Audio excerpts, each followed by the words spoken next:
നമോ വെങ്കടേശായ. നമസ്കാരം. ആത്മീകം കുടുംബത്തിൻ്റെ പുതിയൊരു പതിവിലേക്ക് എല്ലാവർക്കും സ്വാഗതം.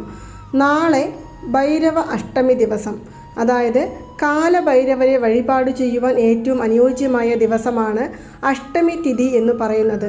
അതും സാധാരണയായിട്ട് ഭൈരവ ഭഗവാന് ഏറ്റവും ഉചിതമായ ഒരു ദിവസമായ ഞായറാഴ്ച വരുന്നുണ്ട്. കടങ്ങൾ കൊണ്ട് ബുദ്ധിമുട്ടുന്നവർ, രോഗദുരിതങ്ങൾ കൊണ്ട് ബുദ്ധിമുട്ടുന്നവർ, ജീവിക്കുവാൻ പോലും സാധിക്കുന്നില്ല എന്ന് പറഞ്ഞ് വിഷമിക്കുന്നവർ, മാനസികപരമായ വിഷമങ്ങൾ അനുഭവിക്കുന്നവർ തുടങ്ങി അനേകം പ്രശ്നങ്ങളെ നേരിട്ടുകൊണ്ടിരിക്കുന്ന സകല ആളുകളെയും ജീവിതത്തിലേക്ക് തിരികെ കൊണ്ടുവരുവാൻ സാധിക്കുന്ന ഒരു അത്ഭുത വഴിപാടാണ് ഭൈരവ വഴിപാട് എന്ന് പറയുന്നത്. നമ്മൾ എത്ര തന്നെ കഷ്ടപ്പാടുകൾ അനുഭവിക്കുകയാണെങ്കിലും, എത്ര ദുഃഖങ്ങൾ അനുഭവിക്കുകയാണെങ്കിലും, നമ്മുടെ ജീവിതം ഇനി എന്ത് എന്ന ചോദ്യചിഹ്നത്തിന് മുന്നിൽ പകച്ചു നിന്നുകൊണ്ടിരിക്കുകയാണെങ്കിലും, നമ്മുടെ ജീവിതത്തെ നമ്മൾ ആഗ്രഹിച്ചതുപോലെ നല്ല രീതിയിൽ മുന്നോട്ട് കൊണ്ടുപോകുവാൻ സാധിക്കും ഭൈരവ വഴിപാട് ചെയ്യുന്നതിലൂടെ. അതിലും പ്രധാനമായും തേയ്പിറ അഷ്ടമി വഴിപാട് നമ്മൾ ചെയ്തു വന്നാൽ നമ്മുടെ കഷ്ടങ്ങളും കടങ്ങളുമെല്ലാം തേഞ്ഞ് മാഞ്ഞ് ഇല്ലാതായി പോകുന്നത് നമുക്ക് തിരിച്ചറിയുവാൻ സാധിക്കും.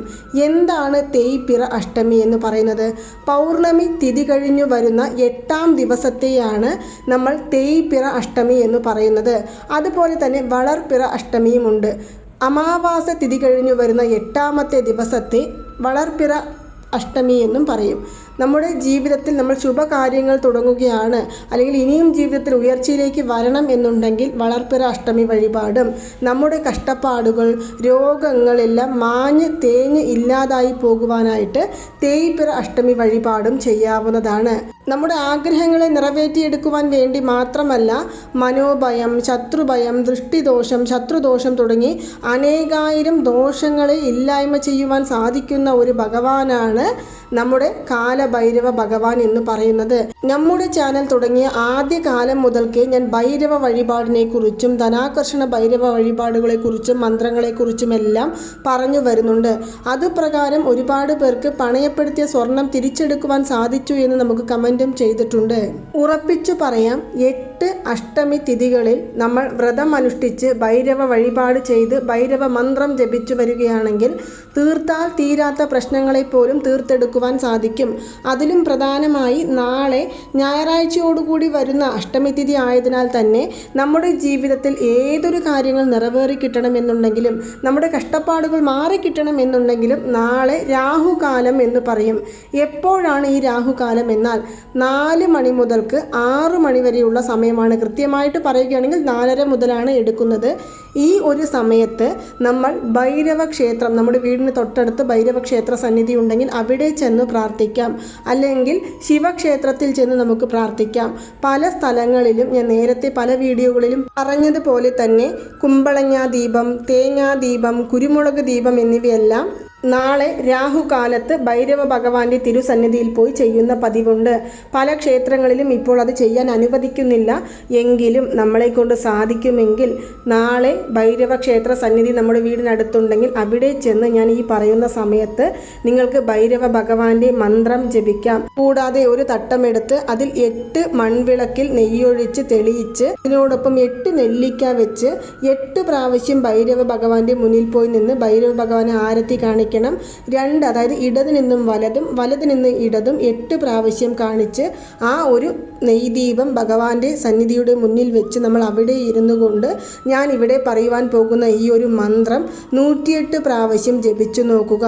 ഓം കാലകാലായ വിദ്മഹേ കാലഹസ്തായ ധീമഹി തന്നോ കാലഭൈരവ പ്രചോദയാത്. ഓം കാലകാലായ വിദ്മഹേ കാലഹസ്തായ ധീമഹി തന്നോ കാലഭൈരവ പ്രചോദയാത്. ഈ മന്ത്രം നാളെ 108 പ്രാവശ്യം ജപിക്കുക. ഇനി അതുപോലെ തന്നെ നാളെ പണയപ്പെടുത്തിയ സ്വർണങ്ങൾ തിരിച്ചെടുക്കണം. നമ്മൾ കൊടുത്ത പണം തിരികെ എത്തിച്ചേരണം. നമ്മുടെ സാമ്പത്തിക തടസ്സങ്ങൾ മാറിക്കിട്ടണം. ധനപരമായി തൊഴിലിൽ ഉയർച്ച ഉണ്ടാകണം എന്നാഗ്രഹിക്കുന്നവർ സ്വർണ്ണാകർഷണ ഭൈരവ മന്ത്രം ജപിക്കാവുന്നതാണ്. ആ ഒരു മന്ത്രം കൂടി ഞാൻ ഇവിടെ ചേർക്കാം. ഓം ശ്രീം സ്വർണ്ണാകർഷണ ഭൈരവായ നമഃ. ഓം ശ്രീം സ്വർണ്ണ ആകർഷണ ഭൈരവായ നമഃ. ഓം ശ്രീം സ്വർണ്ണാകർഷണ ഭൈരവായ നമ. ഈ 2 മന്ത്രങ്ങളും നമ്മൾ ക്ഷേത്രത്തിൽ മാത്രമല്ല നമ്മുടെ വീടുകളിൽ നമ്മൾ ദീപം തെളിയിച്ച് പ്രാർത്ഥിക്കുന്ന സമയത്തും അവിടെ ഇരുന്നു കൊണ്ടും 108 പ്രാവശ്യം ജപിക്കാവുന്നതാണ്. നമ്മുടെ ജീവിതത്തിലെ ശത്രുക്കൾ മുഖാന്തരം നമ്മൾ ഒരുപാട് ദുരിതങ്ങൾ അനുഭവിക്കുന്നുണ്ടാകും. പലരും പറയുന്നുണ്ട് കണ്ണേറ്, പ്രാക്കുദോഷം തുടങ്ങിയെല്ലാം. ഇങ്ങനെയുള്ള എല്ലാ പ്രശ്നങ്ങളിൽ നിന്ന് മോചനം നേടുവാൻ സഹായിക്കുന്ന ഭഗവാനാണ് ഭൈരവ ഭഗവാൻ. അതുപോലെ തന്നെ ധനം സംബന്ധിച്ചുള്ള പ്രശ്നങ്ങൾക്കെല്ലാം നമുക്കൊരു പരിഹാരം കണ്ടെത്തുവാൻ സാധിക്കുന്ന ഒന്നാണ് ആകർഷണ ഭൈരവ മന്ത്രം എന്ന് പറയുന്നത്. കാലഭൈരവരെ വീടുകളിൽ വെച്ച് വഴിപാട് ചെയ്യില്ല, പക്ഷേ സ്വർണ്ണ ആകർഷണ ഭൈരവരെ വീടുകളിൽ വെച്ച് വഴിപാട് ചെയ്യുന്നവർ ഒരുപാട് പേരുണ്ട്. ധനം കയ്യിൽ വെച്ച് നമുക്കെല്ലാവർക്കും അനുഗ്രഹം നൽകുന്ന ഒരു ഭഗവാനാണ് സ്വർണ്ണാകർഷണ ഭൈരവർ. നിങ്ങൾ ഇവിടെ കാണുന്ന ഈ പടം തന്നെയാണ്. അങ്ങനെ നോക്കുന്ന സമയത്ത് സ്വർണ്ണ ആകർഷണ ഭൈരവരുടെ പടം വീടുകളിൽ വെച്ച് എല്ലാ ദിവസവും നെയ്ദീപം തെളിയിച്ച് ഞാൻ ഇവിടെ പറയുന്ന ഈ മന്ത്രം ജപിച്ചു വന്നാൽ പണയപ്പെടുത്തിയ സ്വർണ്ണങ്ങൾ തിരിച്ചെടുക്കുവാനും പുതിയതായിട്ട് നമുക്ക് പല ഓപ്പർച്യൂണിറ്റികൾ ഉണ്ടാകുവാനും നമ്മുടെ ജീവിതത്തിലെ സാമ്പത്തികപരമായ ബുദ്ധിമുട്ടുകൾ മാറിക്കിട്ടുവാനും സഹായിക്കുന്നതായിരിക്കും.